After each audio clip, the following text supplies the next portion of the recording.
Well, ahead of the hurricane, grain farmers across all the parts of Louisiana began the round-the-clock process of harvesting, trying to bring in as much grain as they could. This week in Louisiana, Agriculture's Neil Melanson traveled to Crowville, Louisiana, where one grain elevator company was working around the clock with those farmers to take in every kernel of corn and every soybean they could get their hands on.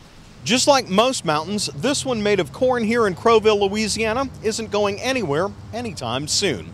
And that's because between both low river levels and a hurricane that is shutting down the river for at least a couple of days, it looks like we're going to have an unprecedented backlog of both corn and soybeans in a crop year that is unprecedented as well.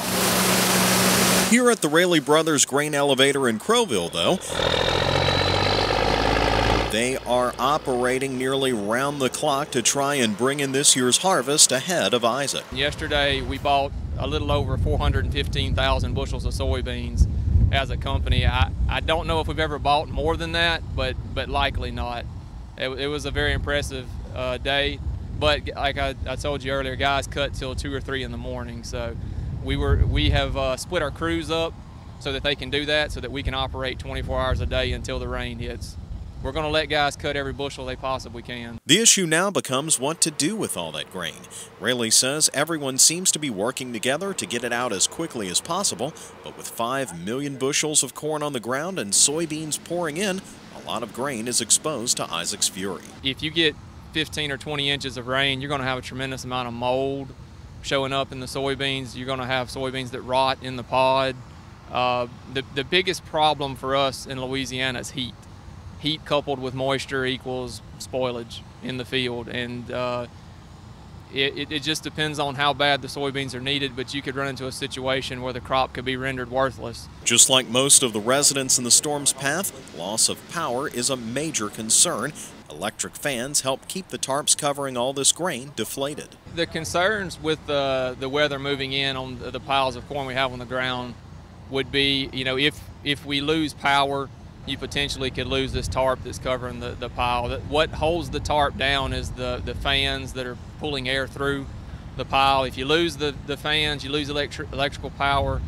The tarp is definitely at risk if wind can get underneath it. Raley says the heartbreaking part of Isaac is just how good the crop is looking, with not only record yields, but record high prices as well. You've got what probably will likely be the best or the second best crop ever grown in most of Louisiana, and you're receiving record high prices, which all happened on the back end of the season. So most of the expenses were incurred up front when the markets were lower, so they've been able to capture all of that profit gain that came in the marketplace. So it's rare that guys get record yields and record prices all in the same year. Now, it's not really clear just how much damage Isaac has done to this corn crop or the soybeans and the other grains here in Louisiana. Many farmers are worried that a lot of moisture here could ruin this crop in long term. One thing is for certain, it's a very good looking crop here in Louisiana whose future is uncertain. For This Week in Louisiana Agriculture, I'm Neil Melanson. Matt Raley told us his company broke its all-time capacity record on Tuesday, August 28th, just before the storm made landfall. Raley Brothers took in more than 500,000 bushels of beans between their 3 elevator sites.